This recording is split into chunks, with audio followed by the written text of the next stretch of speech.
오늘 하나님이 저희들한테 허락하신 말씀은요, 아가서 3장 6절로 11절 말씀입니다. 아가서 3장 6절로 11절. 제가 한 절 한 절 이렇게 가다 보니까 이 아가서 강해가 이거 언제 끝날지 몰라서 오늘은 그냥 3장에 있는 말씀을 다 몽땅 묶었는데, 역시나 제가 말씀을 나눌 말씀은 이 6절 한 절 말씀만 보고 아마 끝내야 될 것 같습니다. 그러나 우리 6절부터 11절 말씀까지 우리 같이 읽겠습니다. 함께 읽습니다. 모략과 유향과 상인의 여러 가지 향품으로 향내 풍기며 연기 기둥처럼 거친 들에서 오는 자가 누구인가? 볼지어다 솔로몬의 가마라. 이스라엘 용사 중 60명이 둘러쌌는데 다 칼을 잡고 싸움에 익숙한 사람들이라. 밤의 두려움으로 말미암아 각기 허리에 칼을 찾느니라. 솔로몬 왕이 레바논 나무로 자기의 가마를 만들었는데 그 기둥은 은이요 바닥은 금이요 자리는 자색 깔개라. 그 안에는 예루살렘 딸들의 사랑이 엮어져 있구나. 시온의 딸들아, 나와서 솔로몬 왕을 보라. 혼인날 마음이 기쁠 때에 그의 어머니가 시온 왕관이 그의 머리에 있구나. 아멘. 이 아가서 말씀 우리가 이제 오늘까지 3장까지 말씀을 우리가 읽었는데요, 1장과 2장과 3장을 보면서 알 수 있는 것은 이 말씀이 프로그레스 되고 있는 거예요. 점점 전진해 가고 있습니다. 그래서 1장보다는 2장, 2장보다는 3장, 점점 전진해 갑니다. 1장에도 보면 우리를 비유하기를 처음에는 여자를 준마로 비유했습니다. 근데 성경에서 나오는 여자는 누구를 지칭한다고요? 여자. 여기 있는 여자분이 아니고 성경에서 나오는 여자는 누구를 지칭할까요? 바로 우리 자신입니다. 여기서 얘기하는 여자는요, 우리 자신이에요. 성경에서 얘기하는 여자는 우리 자신이에요. 보세요. 원래 생명의 근본인 씨앗을 갖고 있지 않는 자들이잖아요. 우리는 씨앗을 갖고 있질 않아요. 씨앗을. 하나님이 잉태하는 고통을 준다고 그러잖아요. 물론 그 잉태하는 고통이라는 게 우리는 징계로 여겼어요. 그러나 그거는 하나님의 계획을 말씀하시는 거예요. 구원하시는 하나님의 계획. 죄를 지었어요. 그러니까 죄를 지었다고 하니까 우리가 이미 사망에 이르렀다고 하잖아요. 그러니까 죄를 지은 아담에게 하나님이 물으세요. 아담아 어디 있느냐? 찾으세요. 그러니까 요한복음에 보면 죽은 자들이 아들의 음성을 들을 때가 온다 그래요. 이 아담이 죄를 지음으로 인해서 그 죄 때문에 자기 자신이 떳떳한 줄 알고, 자기 자신이 최고인 줄 알고, 자기 자신이 뭔가 할 수 있다라고 생각하고 그냥 편안하게 생활했던 이 아담이었는데 죄를 지었어요. 그런데 어느 날 하나님이 불러요. 그 소리가 들려요. 우리도 그러잖아요. 내가 뭔가 잘못된 행동을 하거나 내가 죄를 지면 누가 부르기만 하면 깜짝깜짝 놀랍니다. 여러분들이 신호를 위반하거나 좀 스피드가 빨리 갔다가 뒤에서 갑자기 그 폴리스 차가 반짝반짝하면 난가? 이러다가 내가 아니고 저 차구나. 그럼 아이고 이럴 때가 있을 거예요. 저도 여기 애틀란타에 살면서 단 한 번도 폴리스한테 걸린 적은 없습니다. 그렇다고 제가 다 지켰을까요? 아니거든요. 저도 막 예배 시간에 바빠가지고 새벽에 막 달려올 때도 있고요. 스피드가 45인데 앞차가 70까지 가니까 나도 오케이. 폴리스가 없으니까 가는 거지. 제가 하나도 정확하게 지키면서 갔기 때문에 폴리스를 안 만난 게 아니거든요. 마찬가지예요. 그렇기 때문에 제가 아무리 그러고 가더라도 뒤에서 폴리스가 차가 딱 붙으면 놀랄 수밖에 없어요. 여기 아담이요, 하나님이 부르는 거예요. 아담아 네가 어디 있느냐. 그러니까 깜짝 놀랐어요. 그런데 부르면서 아담과 하와에게 하나님께서 말씀하는 것은 언약을 얘기하는 거거든요. 그러니까 내가 죄를 지었기 때문에 내가 징계를 받는구나, 내가 벌을 받는구나, 그런 거지. 하나님은 지금 징계를 주고 막 그 아픔을 주는 게 아니라 언약을 주는 거예요. 그 언약이 뭐였느냐? 씨앗을 너에게 넣겠다라는 거예요. 그래서 여인의 후손 이야기가 나옵니다. 여인에게 성경에 보면 원래 씨앗이 없었어요. 그냥 아담과 하와를 만들었을 뿐이었어요. 근데 하와에게 씨앗이 있었다, 아담에게 씨앗이 있었다, 그런 얘기는 기록되어 있지 않아요. 없었어요. 그렇기 때문에 하나님이 그때에 무슨 얘기를 하냐면 후손이라는 단어를 씁니다. 그 후손이라는 단어가 뭐냐면 씨앗이에요. 씨앗을 여인에게 준다 그렇게 기록되어 있습니다. 씨앗이 없던 자에게 뱃속에 씨앗을 넣어주겠다 그런 얘기를 합니다. 없는 자에게. 그것을 우리는 뭐라고 표현하냐면 잉태의 고통이다라고 표현하는 거예요.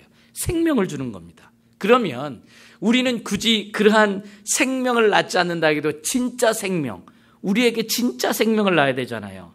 우리가 하나님이 보시기에는 우리가 여자라고 그러잖아요. 그래서 이 아가서는 이 관계가 어떤 관계냐면 여자를 말하는 저와 여러분과 하나님과의 러브 스토리 이야기예요. 사랑의 이야기예요. 그렇기 때문에 그 여자인 우리들한테 네가 죽어가고 있지 않느냐, 죄로 죽어가고 있지 않느냐, 죽어가고 있는 심령들에게 생명을 넣어주는 거예요. 그러니까 우리는 생명을 받는 자들이라는 얘기예요. 생명을 받아야 살아나잖아요. 생명을 받아야 은혜가 되잖아요.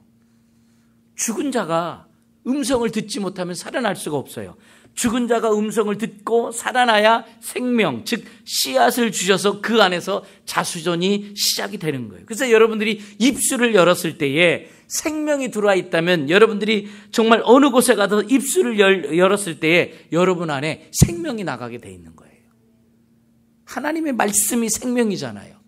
그 생명이 여러분과 저에게 나가야 된다라는 거예요. 그런데 여기에 성경에 보면 처음에 우리를 비유할 때는 뭐라고 비유했느냐. 이처럼 죄를 짓고 썩어져가고 죽어져가고 있는 심령들을 하나님께서 살려내셨는데 처음에 우리를 뭐라고 비유했냐면요. 1장 9절을 한번 보십시오. 아가서 1장의 9절에 보면 애굽의 병거의 준마다 그랬어요. 내 사랑아, 내가 너를 바로의 병거의 준마에 비하였구나 그랬습니다. 왜 준마에 비유했을까요? 준마는 굉장히 빨리 달립니다. 빨리 달린다는 건 뭘까요? 힘이 세다는 얘기죠. 저는 한국에 있었기 때문에 달리기 잘하는 사람은 무조건 날씬해야 되는 줄 알았어요. 네, 제 기준은. 근데 제가 눈을 뜨고 나니까요.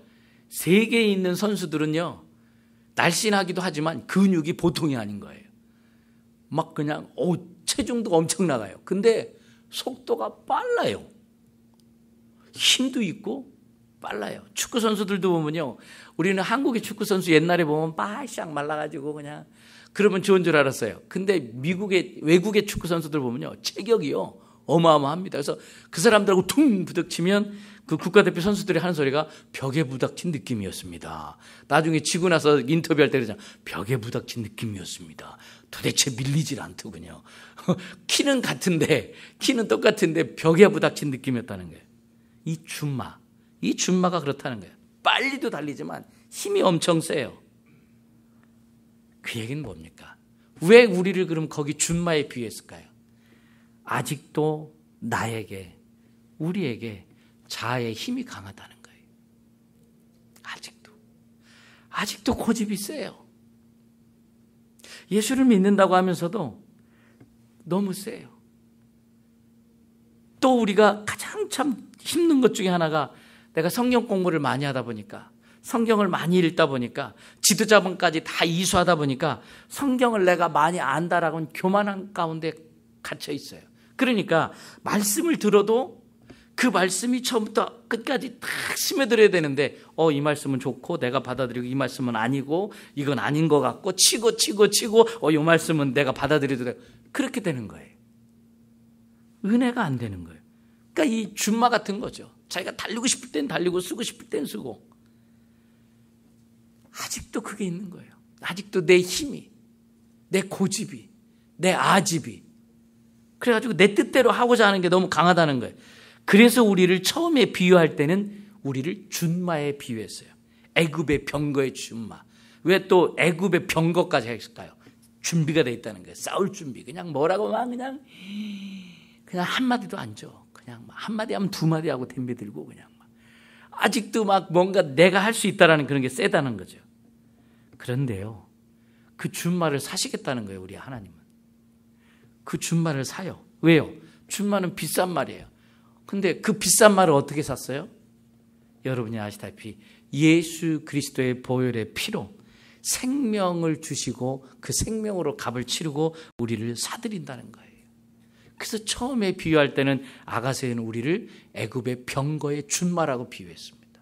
아직 길들여지지도 않고 또 길들여졌다고 해도 병거로서 싸움만 하고 거기에 길들여져 있는 사람들. 자, 그 다음에 주님과의 관계에서 우리를 두 번째는 뭐라고 얘기했냐면요. 15절 보실까요? 1장 15절에 보면 내 사랑아 너는 어여쁘고 어여쁘다. 내 눈이 비둘기 같구나. 이제 비둘기 같대요. 근데 이 비둘기인데 2장 14절에 보면 이렇게 기록되어 있습니다. 바위 틈 낭떠러지 은밀한 곳에 있는 나의 비둘기야. 그러니까 바위 틈 낭떠러지 은밀한 곳. 그러니까 그 얘기는 뭐예요? 힘은 빠졌는데 자기 마음대로 그냥 헐렁 날아다니진 않는데 우리 주님의 보호와 인도하심이 필요한 존재다라는 거예요. 그렇게 우리를 비둘기로 표현을 했습니다. 준마보다는 힘이 많이 빠졌죠. 이제는 점점 자기의 힘이 빠져야지 되는 거예요. 언제까지 내 힘, 내 능력으로만 내가 내 머리로만 살아가겠느냐라는 거예요. 근데요, 내 힘이 점점점 빠지면서 내가 죽어져 가고 내가 쓸모없는 인간이 되는 게 아니라 내 힘이 빠지면서 그 힘은 나의 힘이 아니라 예수 그리스도의 힘으로 채워진다는 사실입니다. 우리가 예수 믿으면서 우리가 정말 신앙생활 하면서요, 믿음 생활 하면서 가장 중요한 거는 내 힘으로 하려고 하면요, 롱타임 못 간다는 거예요. 시험 들었다고 여러분들이 표현을 많이 하잖아요. 내 힘으로 하다 보면 그래요. 내 힘으로 하다 보면 왜 나만 하고 저 사람은 안 하나? 그런 얘기가 나올 수밖에 없어요. 내 힘으로 하다 보면 그 하는 것도 훌륭한 건데 그래도 그런 마음들이 자꾸 생겼어요. 왜? 죽게 하듯 하지 않으니까. 왜? 주의 힘으로 하는 거 아니니까. 근데 내 힘이 빠져야 돼요. 내 힘이 빠지면 누구로 채워진다고요? 예수 그리스도로. 그리스도 힘으로 채워져야 되는 거예요. 그것을 묘사하기 위해서 처음에는 준마로 비유했다가 두 번째는 비둘기로 비유하는 거예요. 근데 오늘 6절 말씀을 제가 한번 다시 읽어보겠습니까? 뭐라고 표현하는지 여러분들 한번 보십시오. 모략과 유향과 상인의 여러 가지 향품으로 향내 풍기며 연기 기둥처럼 거친 들에서 오는 자가 누구인가? 뭐로 표현합니까? 우리를 지금. 준마도 아니고 비둘기도 아니고 뭐라고 표현합니까? 여기서. 예? 예? 예. 연기 기둥. 어떻게 알았을까요? 저는 참 그거 알기 참 쉽지 않았는데. 연기 기둥이라는 거예요. 오늘 제목이 그렇게 써놨죠. 준마와 비둘기 그리고 연기 기둥. 그러면 준마도 이해가 되고 비둘기도 이해가 되는데 연기 기둥. 왜 연기 기둥으로 우리를 표현할까요? 멀리서 보면 연기는 보입니다. 아무리 멀어도 연기는 보여요. 계속적으로. 근데 연기가 무게가 있을까요? 무게 없습니다. 연기가 힘이 있나요? 힘 없습니다. 하나도 없습니다. 그런데 무게도 없고 힘도 없는데 연기가 기둥 역할을 한다는 거예요. 힘이 다 빠졌는데 나의 주장도 이제 하지 않는데 나의 존재감도 빠졌는데 기둥이래요. 나는 이제 아무것도 아니다라고 생각하고 있는데 오히려 주님이 말씀하세요. 너는 기둥과 같은 사람이다. 이 기둥이 무너지면 이 건물이 무너지잖아요. 기둥 같은 사람이라는 거예요. 그러면서 거기에 플러스가 돼요. 뭐가 기록되어 있습니까? 6절에 처음부터 모략과 유향, 향기가 난다는 거예요. 근데 모략과 유향은 누구한테 바르는 거예요? 죽은 사람한테. 죽은 사람한테 바르는 거예요. 3장에 지금 연기 기둥과 향기로 우리를 묘사해요. 빨리 달리는 말에서 또 비둘기가 됐다가 이제는 연기 기둥과 향기라. 도대체 이게 뭘까요? 자, 고린도후서 2장 14절로 한번 넘어가 보겠습니다. 고린도후서 2장 14절입니다. 제가 가지고 있는 성경은 신약 288면 되겠네요. 고린도후서 2장 14절. 예, 같이 읽습니다. 항상 우리를 그리스도 안에서 이기게 하시고 우리를 말미암아 각 처에서 그리스도를 아는 냄새를 나타내시는 하나님께 감사하노라. 이 안다라는 거, 우리가 뭐 저는 하나님에 대해서 잘 알아요. 예수님에 대해서 잘 알아요. 저는 교회에 대해서 잘 알아요. 우리가 안다라는 말은 많이 쓰잖아요. 그 알미 뭐라고 제가 말씀드렸죠? 주님과 하나가 되는 게 알미예요. 진짜 주님과 하나가 되는 거. 그것을 우리가 안다라고 표현하는 겁니다. 여러분들이 트럼프 대통령에 대해서 잘 안다고 하잖아요. 근데 진짜 여러분들이 잘 알까요? 네. 여러분들이 제가 앞에 서 있지만은 여러분들이 저에 대해서 몇 년간 보신 분은 안다라고 생각하는데 진짜 저를 잘 알까요? 진짜 잘 알까요? 여기요. 주님과 하나 되는 사람. 그거를 오늘 고린도 후서 2장 14절에 뭐냐면요. 그리스도를 아는 냄새를 나타낸다 그랬어요. 여기에 아주 깊은 뜻이 있어요. 정말 하나가 된 사람, 진짜 그리스도와 연합된 사람한테는요, 냄새가 난다는 거예요. 우리가 그걸 그리스도의 향기라고 하잖아요. 근데 여기서는 뭐라고 표현했어요? 유향과 모략이라고 그랬어요. 내가 죽어야 그리스도의 향기가 나오는 거예요. 내가 살면 그게 안 나와요. 근데 그것이 여기 뭐라고 되어 있느냐면요. 그리스도 안에서 이기게 한다는 거예요. 그것이 이기게 한대요. 그것이 승리하게 하는 향기가 난다라는 거예요. 성경에서 우리 믿는 사람들이 언제 승리하느냐? 제가 한번 봤어요. 근데 여러분들도 너무 잘 아시피 처참하게 우리가 깨졌을 때 우리가 승리하더라고요. 패배했을 때 승리해요. 대표적인 인물이 누굴까요? 야곱입니다. 야곱 같은 경우는 완전히 패배했어요. 그가 밤새 씨름을 했는데 환도표가 깨지고 꺾였어요. 불구의 몸입니다. 이미 끝났잖아요. 환도표가 깨지고 꺾여지면 힘을 못 써요. 힘을 못 쓴다고 싸울 수가 없다고요. 저도 한 2달 전에 이렇게 좀 비가 많이 올 때 이렇게 차한테 갔다가 그냥 물구동댕이 넘어져가지고요. 그냥 미끄러졌어요. 근데 그때부터 너무 아픈 거예요. 괜찮겠지 했는데 제가 사는 아파트가 3층이잖아요. 너무 힘든 거예요. 3층을 올라가는데. 아내 먼저 올라가고 저는 하나하나 계단을 잡고 있어요. 내려가는 건 더 힘들어요. 내려가는 건 더 힘들더라고요. 아니 그 계단 오르락 내리락 하는 거 하나 어렵다는 생각 못하고 갔었거든요. 정말 힘들더라고요. 근데 환도뼈가 지금 깨졌다는 거예요. 환도뼈가 지금 부러졌어요. 그러면 이건요 완전 장애인이에요. 힘 못 씁니다. 근데 여러분들이 성경에 기록되어 있듯이 하나님 뭐라고 그래요? 네가 이겼대요. 아니 환도뼈가 깨지고 부러졌는데 네가 이겼다라는 거예요. 가장 중요한 건 뭐냐? 우리 하나님과 씨름했을 때 우리가 끝까지 약해져 있지만 연약해져 있지만 눈물밖에 안 나오지만 그 마지막까지 가는 자, 마지막까지 가서 내가 다 진 것 같고 나는 이제 끝난 것 같은데 가장 약해 있을 때 우리 주님 말씀하시기를 너는 승리자다. 그런 고백을 해주신다는 거예요. 우리는 세상적인 기준에 내가 어떻게든 이기고 막 저 사람한테 막 날리고 싶고 그냥 네가 나한테 그 마디 했어? 누구를 통해서 들으니까 그 얘기가 들리는 거예요. 아우 그럼 나 전화로 해도 내가 한마디 해야지 속 시원하지. 그런다고 내가 이긴 걸까요? 내가 이긴 게 아니거든요.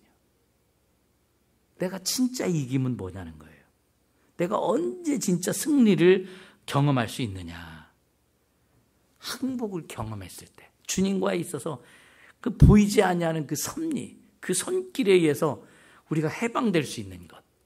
그랬을 때 진짜 우리가 승리했다라고 얘기하는 거예요. 패배함으로 승리하고 죽음으로써 살아나는 놀라운 역사. 우리가 그런 것 있잖아요. 여러분들이 존경하는 분들을 보면 돈이 굉장히 많은 사람 존경합니까? 여러분들이 존경하시는 분들을 보면 집 한 칸 없고 자식들한테 물려줄 땅 한 마직이 없고 그러면서도 깨끗하게 진리 안에서 사는 분을 보면 참 저분 존경할 만하다고. 여러분들 다 그런 고백하잖아요. 그러면서 나는 땅도 있어야 되겠고 나는 좋은 좀 차도 좀 있어야 되겠고 여러분들이 그러면서도 존경하는 사람은 그런 사람 존경하잖아요. 그런 사람이 승리자거든요. 그렇게 살기가 쉽지 않거든요. 왜 그분이 그런 욕심이 없었겠습니까? 그걸 내려놓은 거예요. 보면 그 사람에게 냄새가 난다는 거예요. 지금 고린도후서 2장 14절에 말씀은 그리스도를 아는 냄새를 나타내시는 하나님께 감사하노라. 이 향기가 나와야 된다는 거예요. 멀리서 보면 연기 같은데 그 앞에 오면 향기가 드러나는 사람. 여러분들이 그래도 나는 그래도요. 그래도가 되면 아직도 모른 거죠. 그죠? 그래도가 되면 아직도 모른 거예요. 맞습니다. 내가 내려놓겠습니다. 힘이 다 빠졌을 때, 뭔가 하고 싶고 막 일을 하고 싶은데 힘이 다 빠져서 나는 할 수 없지만 하나님께서 그 일을 하게 되는 것을 보게 되는 거, 그 섭리를 보게 되는 거, 그게요 진짜 냄새가 나는 거예요. 오늘 말씀에 왜 하필 죽은 사람들한테 발리는 이 모략과 유황의 냄새를 나게 하느냐. 그 냄새, 우리가 그렇게 표현을 했지만 멀리서도 냄새가 난다는 거죠. 우리가 뿌리는 이 향수는 가까이 가야 되고 30분 넘어가면 그 향수 없어지잖아요. 그래서 여자분들 항상 가지고 다니면서 수시로 차에다 놓고도 뿌리고 뿌리시잖아요. 근데 이 향내는 죽을 때까지 간다는 거예요. 이 말씀이 그리스도를 아는 냄새, 그리스도와 온전히 하나가 될 때 나는 아름다운 냄새가 난다는 거예요. 보셔요 여러분들. 그럼 어떻게 깨졌냐. 38년 된 병자가 있었잖아요. 맨날 교회 앞에 앉아 있었다고요. 그러나 정작 그 교회 안에 들어가면 정답이 있는데도 불구하고 교회 안에 들어갈 수가 없었어요. 고지가 바로 코앞인데도 그 코앞에 들어갈 수가 없었던 사람. 무력함. 나로서는 힘이 없어서 어떻게 감당할 수 없는, 누구도 데리고 들어가 주지도 않았어요. 그 앞에서 맨날 동냥만 하게 만들었어요. 그런데 나는 다 빠졌고 나는 힘없고 나는 끝났다고 하는데 찾아왔어요. 누가요? 주님이. 그래서 예수 그리스도의 은총을 경험하게 됩니다. 바로 이 야곱이 패배함으로 이기는 것을 가르쳐줬다는 거예요. 만약에 지금 우리가 지금 이 땅을 살아가고 있으면서 지금 현 시점에, 아니 지금 이 시간에 여러분들이 내가 지금 무력함과 항복과 처절한 패배를 경험하고 계시다면, 실패를 경험하고 계시다면 지금 여러분들이 끝난 게 아니라 지금 여러분 안에서 하나님께서 워킹하고 계시다는 거예요. 지금 하나님께서 일하고 계시는 거예요. 승리자가 내 안에서 일하고 계시는 줄로 믿습니다. 기다릴 수 있기를 바랍니다. 언제까지요? 끝까지. 언제까지? 끝까지예요. 자, 그 얘기를 6절을 다시 보면, 본문으로 다시 넘어가 보겠습니다. 6절의 말씀에 보면 뭐라고 되어 있냐면, 모략과 유황과 상인의 여러 가지 향품으로 향기 풍기며 연기 기둥처럼 거친 들에서 오는 자가 누구인가?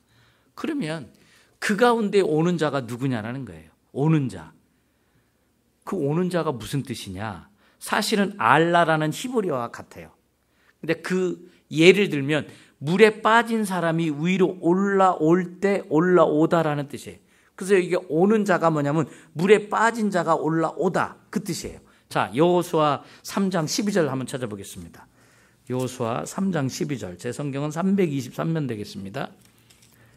여호수아 3장 12절 13절. 자, 같이 한번 읽어보겠습니다. 이제 이스라엘 지파 중에서 각 지파에 한 사람씩 12명을 택하라.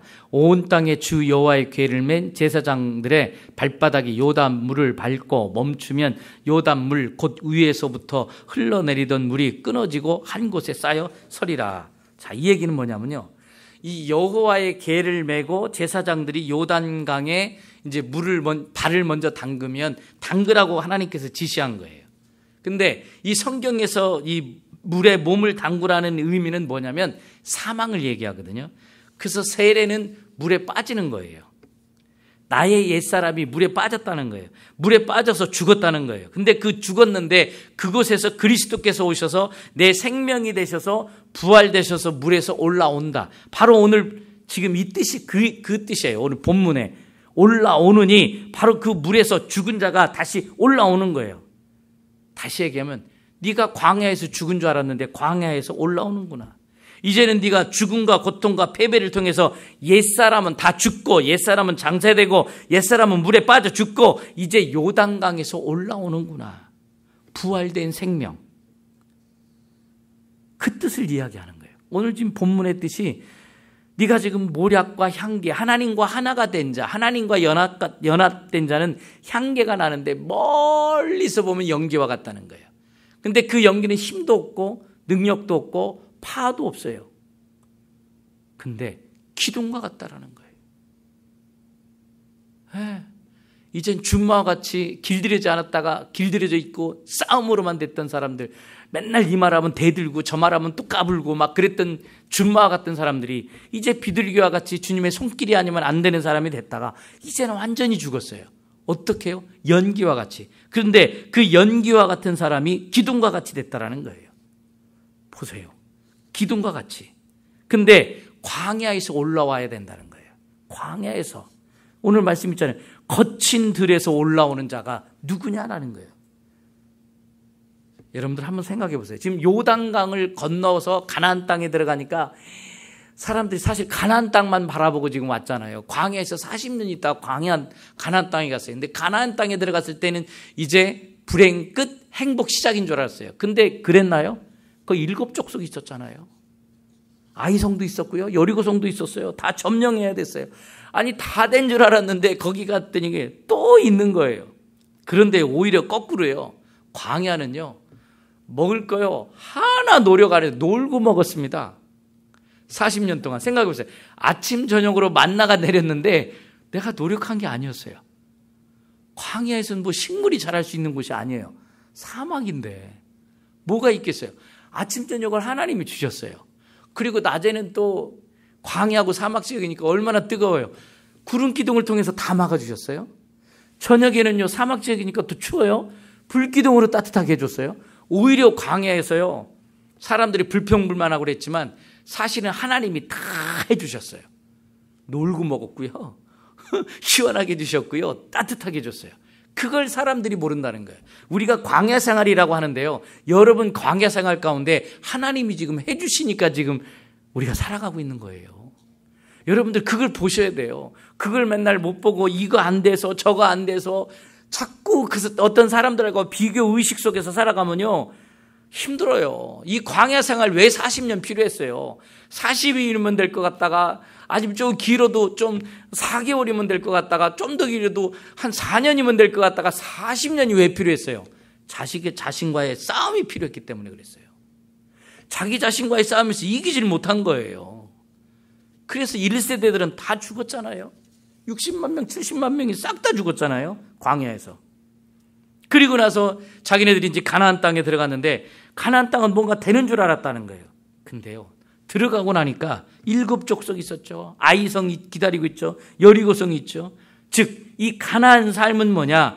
저와 옛사람, 저와 여러분들의 옛사람이 죽고 새 생명을 경험할 때 이 새 생명을 날마다 연단시키는 과정 속에서 우리 찌꺼기들이 계속 처리되는 시간이다라는 거예요.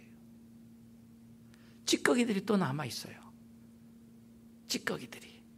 그래서 이 거친들, 광야에서 올라오는 자들, 가나안 땅에 들어갔지만 우리가 죽음을 경험하고 살아가야 된다는 거예요.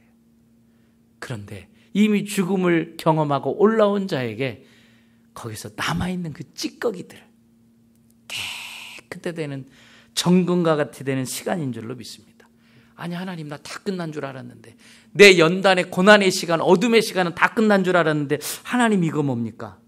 왜요? 가나안 땅에 들어갔더니 나를 찌르고 쪼개고 가르고 그런 게 있는 거예요. 근데 그 내가 안 돼요. 왜? 하나님만이 돼요. 나 자신은 그걸 안 돼요. 나 자신은 내 속사람은 내가 어떻게 할 수가 없어요. 누구만이 할 수 있습니까? 주님만이 할 수 있는 거예요. 그래서 여러분들이 하나님 내가 신앙생활 하면서 이제 광야의 시간은 지나서 가나안 땅에 온 것 같은데 나는 이제 뭔가 시작이 된 것 같은데 왜 이렇게 아픕니까? 그 시간은 뭐냐면 나를 찌르고 쪼개고 가르고 쓸어내리는 시간이니까 아플 수밖에 없는 거예요. 자존심 상해요. 힘듦의 시간이 또 있어요. 그런데 성경에 보니까 뭐라고 돼 있어요? 내가 단련한 후에는 정금같이 나오리라. 그 시간이 지나면 예수 그리스도의 성품만 납게 내린 줄로 믿습니다. 왜 우리가 존경하는 사람들 보면 왜 존경이 나올까요? 그분에게 예수 그리스도의 성품이 나오니까. 예수 그리스도의 냄새가 나니까. 모략과 유향과 정말 그 냄새가 지워지지 않고 썩지 않게 하는 그 냄새가 나니까. 그거는 어떻게 되느냐? 정금같이 돼야 된다는 거예요. 그 정금과 같이 된 사람은 새 생명의 본질인 예수 그리스도만 남게 됩니다. 내가 죽어가는 시간이죠. 그리고 나서 진짜 올라와야 된다는 거예요. 연기 기둥처럼 거친 들에서 올라오는 자. 준마였다가 이제는 비둘기였다가 이제는 유황과 향내가 나는, 모략의 냄새가 나는 연기 기둥 같은 사람. 없는 것 같지만 기둥의 역할을 감당하는 사람. 쓰라리고 아프고 힘들지만 정금과 같이 우리가 나아가는 여러분과 제가 됐으면 좋겠습니다. 그래서 우리 예수님은 생명과 바꿔서 우리를 한 사람 한 사람을 하나님께서 만들어 간다는 거예요. 주님이 나를 위해서 흘렸던 눈물, 피눈물, 아픔, 핏값, 여러분들이 아시는 줄로 믿습니다. 우리가 고백하면서 주님 앞에 더 가까이 가는 귀한 여러분이 됐으면 좋겠습니다.